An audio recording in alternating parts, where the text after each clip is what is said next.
के शहनाई भेजले रहली ना, हमार असली रूप दिखावे खातिर तोहरा के भेजले बनाऊ।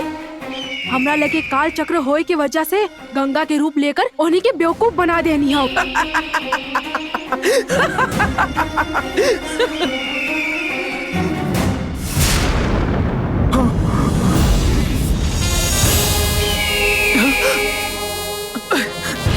रुका, ओकरा कुछ मत करा।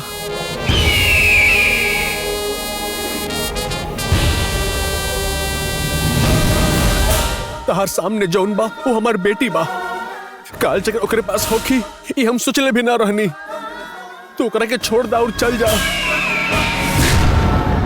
तहार सामने हाथ जोड़ता नहीं, ओकरा के कुछ मत करा और चल जा।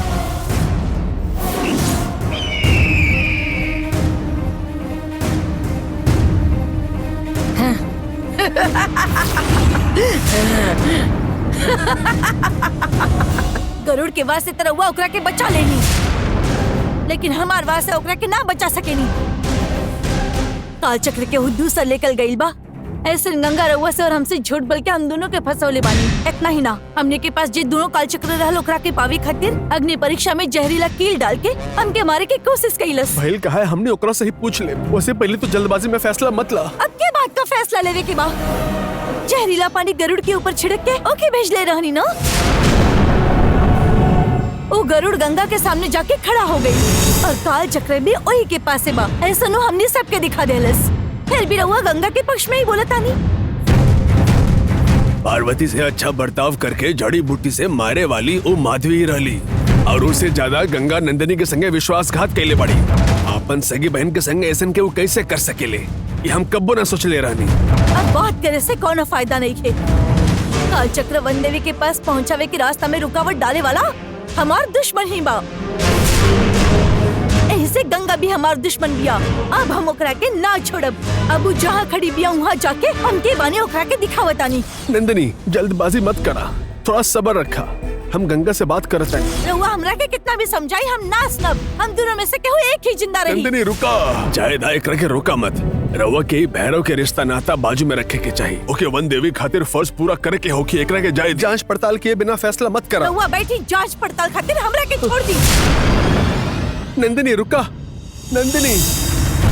हमरा के गंगा के रूप में देखकर शहनाई और नंदिनी ये सोचे हुई है कि ये गंगा के पास काल चक्र हुई, ये सोच ले हुई है। बात काल चक्र बाय एक खातिर वो दोनों सगी बहन होए के बावजूद भी वो चुप ना बैठी। काल चक्र के चक्कर में गंगा अच्छी खासी फंस गई बाड़ी। गंगा और नंदिनी एक दूसरा के खत्म कर दही। दोनों बहनन के बीच के झगड़ा दिखे में बहुत मजा आई कि दोनों बहनें जब एक दूसरा से लड़त हुई तब वही वक्त हम मौके के फायदा उठा के नंदिनी के पास दोनों जो काल चक्र बा ओकरा के हम कब्जे में कर ले बा।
ए सेनाएगी, हमार भेजल हुआ गरुड़ के इस्तेमाल करके काल चक्र कहाँ जाने के कोशिश करत रहलू ना।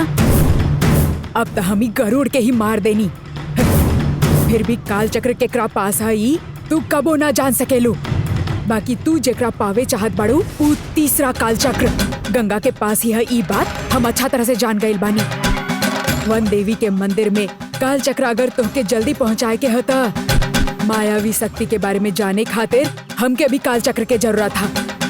हम अब भी जातानी और गंगा के पास रखल हुआ काल चक्र लेके आवतानी।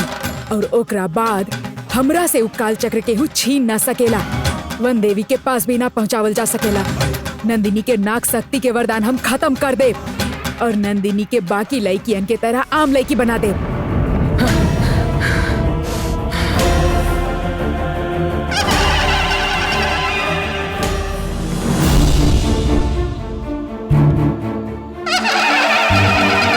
माता, रउआ हमके अग्नि परीक्षा देवे खातिर बोलवले रानी, लेकिन हमारे बदले नंदिनी यहाँ आयल रहली, यही से हम यहाँ ना आ सकनी। लेकिन नंदिनी की वजह से हमार परिवार के कोनो तकलीफ ना होके ऐसा प्रार्थना कर रहल बानी।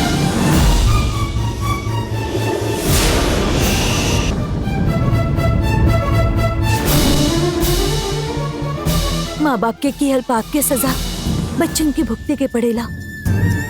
ऐसे हमारे ससुर के किहल पाप की वजह से हमके बहुत कुछ सहे के पड़ रहा बा। नंदिनी हमारे ससुर जी के मार देलस, फिर भी ऊ हमार परिवार के पीछा ना छोड़ रहल बिया। करुआ के सही लागेला।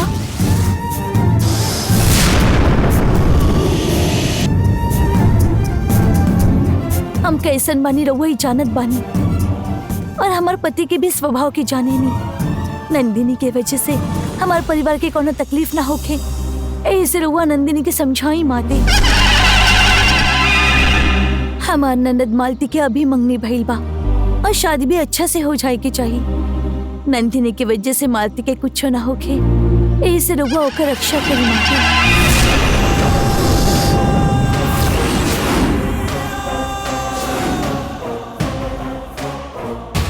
यदि रउआ हमार इतना प्रार्थना सुन ले तो रउआ जे कब हमू करब माँ।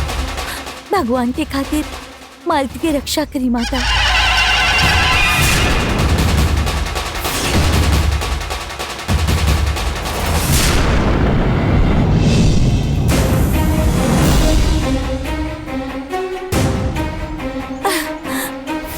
यदि ये हमके देख लेलस तो मुसीबत हो जाए। हम कहीं जाके छुप जाता नहीं।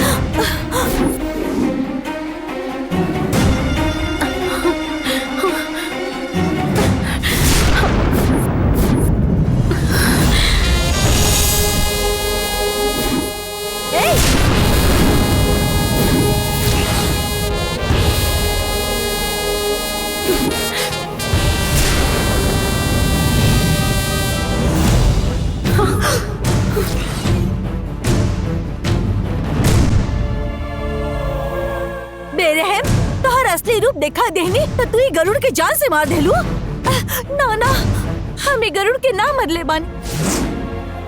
ई मरल गरुड़ के हम अभी देख रहल बानी। तो कभी अपन गलती के मनले बाड़ू का? तोहर हाथ में भाला बा और ई गरुड़ भी यहाँ मरल पड़ल बा। ऐसे पता चलत बा कि तू एकरा के मर ले बाड़ू। से हमारे परिवार के रक्षा कर सके, यही से प्रार्थना करे खातिर हम वनदेवी के पास आयल रहनी। तो यदि देख ले तो और मुसीबत हो जाई, यही से हम हुआ तो ऐसे छुपे खातिर जात रहनी।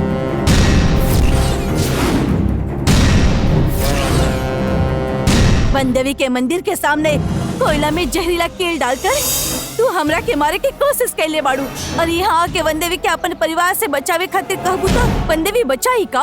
हम कब कोयला में जहरीला कील डाले रहनी? तू ही वो घिनौना काम कर ले रहलू, और तोहरा के पास काल चक्र बा तभी तो गरुड़ तोहार रूप हमके दिखा देले बा। काल चक्र तोहरा पासे नहीं खे, ऐसन तू हमसे झूठ बोल ले रहलू। तो का बोल रहल बाड़ू हमके समझ में ना आ रहल बा। हम कोनो गलती ना कैली बानी। मालती तो के गाड़ी से टक्कर मार देले रहली, ऐसे तोहर किचली गाड़ी पर ही मिलल। ओके बिल में डाल के मालतियों पे दूध डाले गई रहली, पर बिल ओकरा के स्वीकार ना कैलस। तोहर गुस्सा की वजह से तू ओकर स्वीकार ना कैलस, ऐसा हमके लागत रहे। यही से हम ये प्रार्थना करे आयल रहनी। ए बेकार के बकवास करके हमके फंसावे की कोशिश मत करा। जहरीला किला डाल के हमके मारे की कोशिश कैली। हमने दोनों एक के माँ के संतान बड़ी, ऐसे तो के माफ कर देनी, लेकिन काल चक्र तोहरे पास ना रहे देव।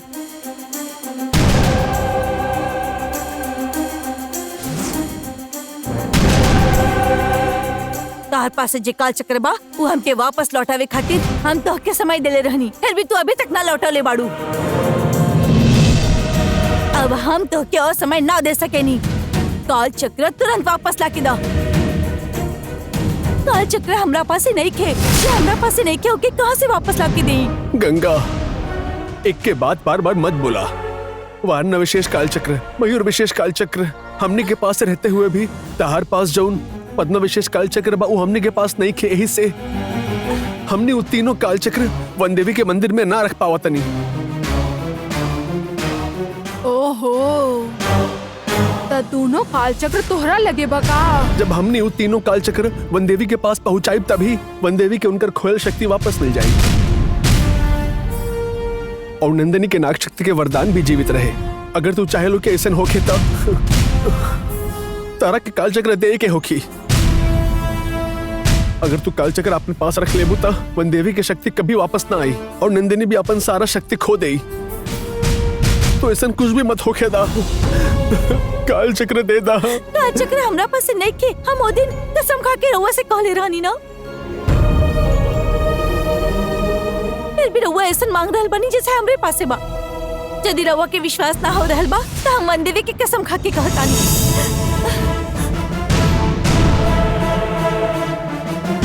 वन देवी की कसम खा के कहतानी कि काल चक्र हमरा पासे नहीं खे।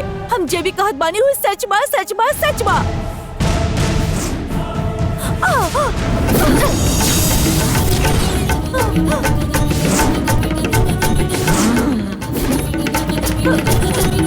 वन देवी की तो इतना साधारण समझ ले बाड़ू। शिवनाग रहे वाली हमार माई ई देवी की पूजा कैले बिया। ब्रह्मांड सृष्टि में अद्भुत काल चक्र निर्माण करे वाली ई देवी बिया। अरे वन देवी की तू झूठा कसम खा रहल बाड़ू। तू अपन माँ के कोख से जन्म ले बाड़ू ना।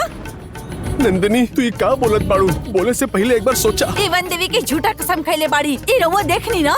यही से तू ओकरा के ऐसे बोलबू का? तू भी हमारी बेटी बाड़ी और तू भी हमारी बेटी बाड़ू। यदि रउआ बेटी बिया तो एक काल चक्र देवे खातिर कहीं। तू हो पार्वती के बेटी बाड़ू फिर भी आज सब तरह के सोने के पड़ा था। इतना बुरा वक्त तहरा पे आ गइल बाका।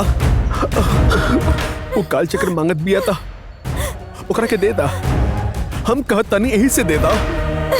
हमरा पास से काल चक्र होकर हम दे दिले होती। हम अभी देवी की कसम खैले बानी फिर भी रउआ हम पे भरोसा ना कर रहल बानी। काल चक्र हमरा पास से नहीं खे, नहीं खे, नहीं खे। काल चक्र तोहरे ही पास बा। काल चक्र यदि ना मिलल तो तू हमार बहन बाड़ू ही हम भूल जाइब और तो के मार डालब। तो केकरा के जिए थोड़े देबू, सबके मारे के ही काम करो। अभी हमें मारे की चाहत बाड़ू ना तो मार दो। हमने की माँ की जान जिस जगह गई रहली हमें वही जान दे देत बानी। अपन जान के परवाह किए बगैर काल चक्र अपना पास रख के अपना परिवार के बचावे की कोशिश कर रहल बाड़ू ना। हम ना छोड़ब। ए तू उनकरा के कुछ ना करबू समझ लो। पहले अरुण के मारे के बारे में सोचत रहनी, लेकिन अब तो तोहरा घर में ओकर बहन आइल बिया ना, ओके बिना छोड़ब। ओकर शादी होके वाला बा, ऐसे परिवार के सब लोग बहुत खुश बाड़े ना। अब तो पहले ओके जान से मार के घर के सारा लोगन की खुशी के मातम में बदल दे। पूर्णिमा से पहले काल चक्र देवी के पास पहुंचावे खातिर हम यहाँ संघर्ष कर रहल बानी और तू लोगों मालती की शादी करे की तैयारी में बहुत व्यस्त बानी बाना। हम ना छोड़ब, हम ओकर शादी ना होके दे। ओकरा हमेशा खातिर खत्म कर दे। ओके बारे में कुछ पता नहीं के ओकरा के कुछ मत करी। ओहो हमार दुश्मन के ही बारिश भी है ना, तो फिर ओके जिए के हक कैसे हो सकेला? हम ओके मारब मतलब मार दे। जब तक हम बानी तब तक के कुछ ना कर सकेलू। काहे ना कर सकेनी? तू और माधवी दोनों साथ में मिलके लड़ो या लड़े खातिर के हुआ के बुलावो। फिर भी हम तू सबके हरा दे और वन देवी के आशीर्वाद से हमार दुश्मन के मार के ही रहब। वन देवी के ऊपर जितना तोहरा श्रद्धा बा उतना हमरे भी बा। हम भी वन देवी से प्रार्थना कैले बानी। वन देवी तोहार मदद करत बानी के हमार मदद करत बानी, हम देखत बानी। हम हमेशा धर्म के राह पर चलेनी, यही से वन देवी हमार मदद करी। हम सच बोलत बानी, यही से वन देवी हमारी मदद करी। वन देवी केकरा साथे बिया ये हम देखत बानी। हाँ देखत बानी, हाँ देख ले।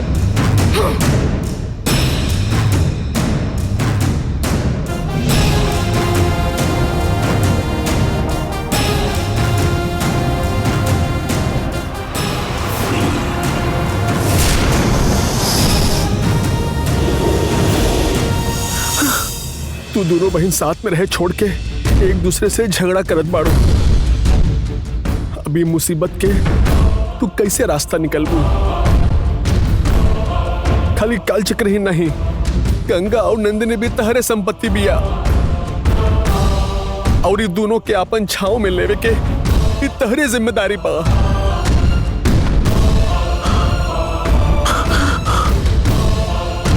हमके तहरा पर भरोसा बा।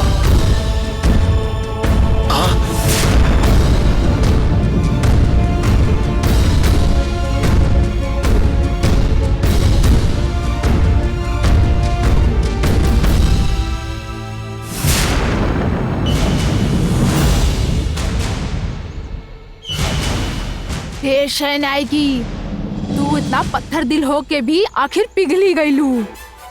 अब तोहरे से काल चक्र हासिल करे हमरा खातिर बहुत ही आसान हो जाई।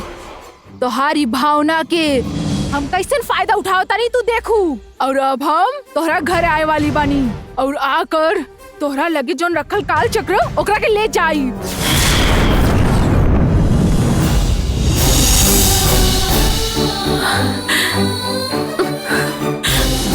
पहले अरुण के मारे के बारे में सोचत रहनी, लेकिन अब तोहरा घर में वो ओकर बहिन आइल बिया ना, ओके बिना छोड़ब। ओकर शादी होके वाली बिया, ऐसे परिवार के लोग बहुत खुश बाड़े ना। अब तो पहले ओकी जान से मार के महल के सारा लोग की खुशी मातम में बदल दे। चाहे जे कुछ भी हो जाए, हम ई परिवार के रक्षा करब। जब तक हम एजा बनी, तू ई परिवार के कुछ भी ना कर पाइबू।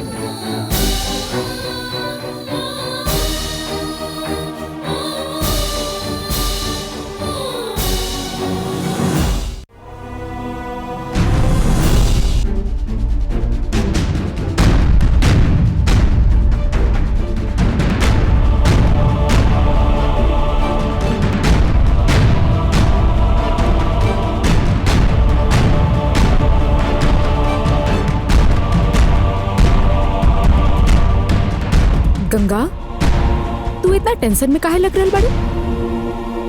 तू हमेशा सबके साथ हंसत खेलत रहेलू, फिर आज एजा ऐसे अकेले बैठल बाड़ू, कोनो परेशानी है? अगर तू अपन दुख ऐसे ही मन में छिपा के रखबू, केहू के साथ शेयर ना करबू तो के और तकलीफ होगी।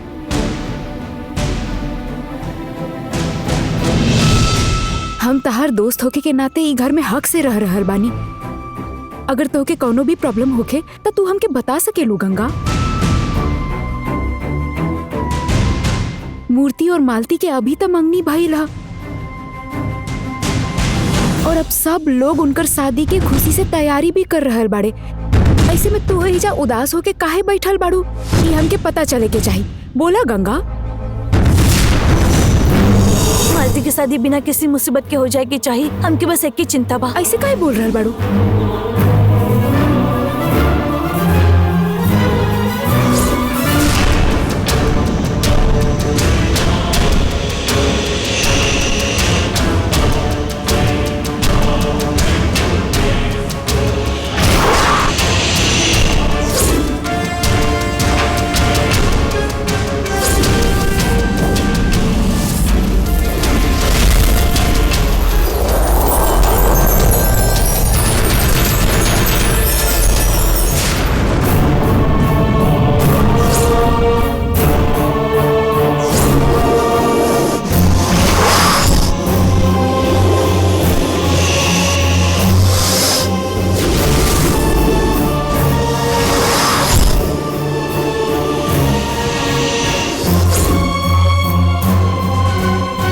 सगी बहन ही हमार पति और हमार ननद के मारे खातिर उतावली हो रहल बाड़ी।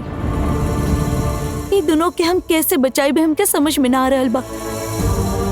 तहारी उदासी की वजह कुछ और होके ऐसा लागल रहे। दोनों परिवार में दुश्मनी हो की सोच ले ना रहनी, और तू ये सारा प्रॉब्लम आज तक अकेले कैसे बर्दाश्त कर रहल बाड़ू?